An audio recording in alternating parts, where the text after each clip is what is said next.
I joined the line of passengers heading toward the departure lounge. Within 6 hours, the plane crossed the Atlantic. Soon we were descending toward Accra Airport. As the aircraft doors opened, warm African air greeted me. Then something unexpected happened. An airport official approached me and asked, "Are you Miss McGraw?"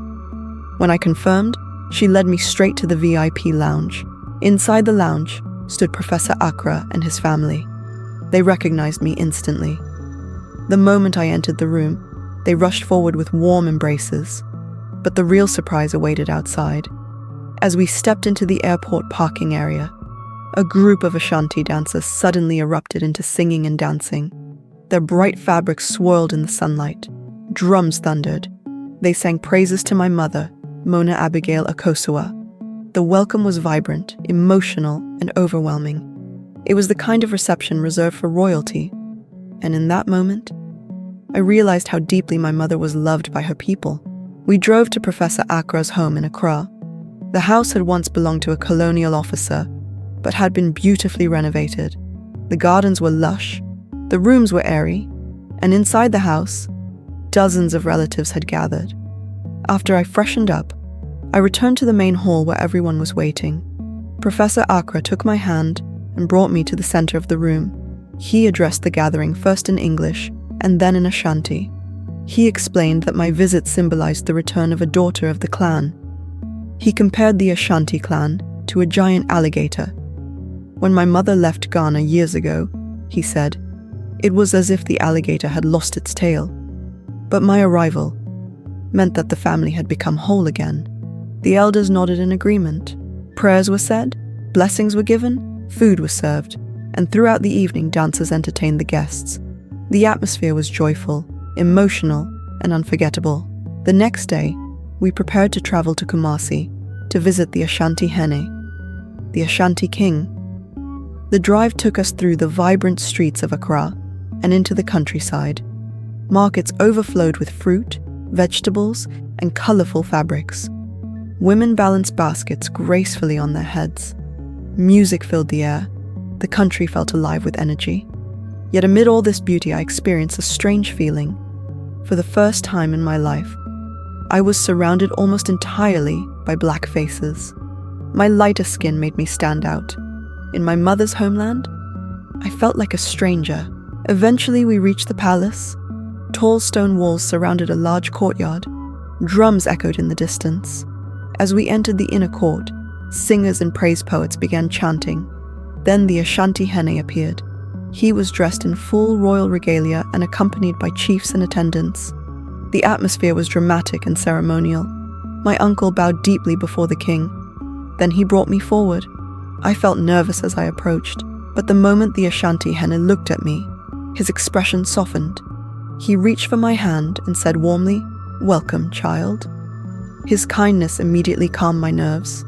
He invited me to sit beside him. The king asked about my parents and their well-being. I conveyed their greetings and love. He nodded approvingly. Then prayers were offered for my presence among the Ashanti people. During my stay at the palace, I experienced many aspects of Ashanti culture. There were storytelling evenings in the courtyard, where elders shared stories with the children.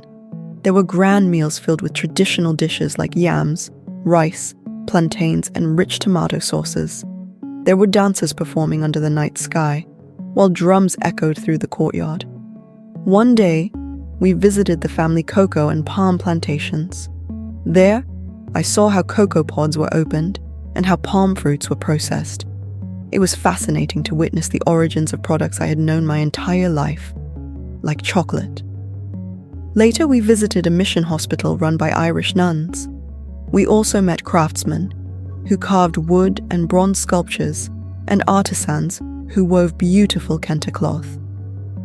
Eglantine even ordered a custom kente outfit for me. She said that during the upcoming independence celebrations, everyone would wear traditional clothing, and she didn't want me to feel different. One evening, the Ashanti Hene invited me to his private study.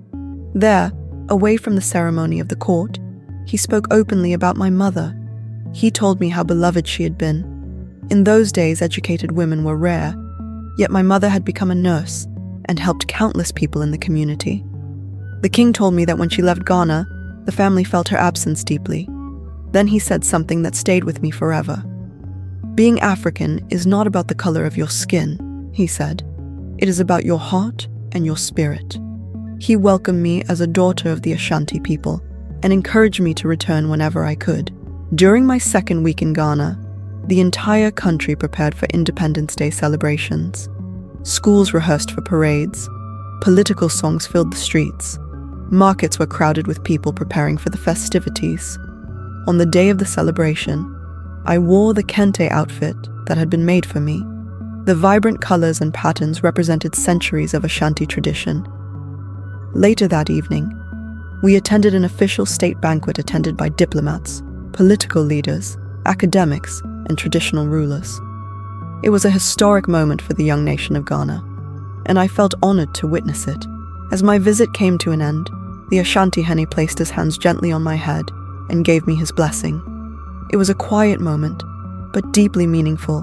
When we left the palace and began the journey back to Accra, I looked back one final time. I had arrived in Ghana as a visitor, but I was leaving as something more. I had discovered a heritage, a history, and a family that had been waiting for me all along.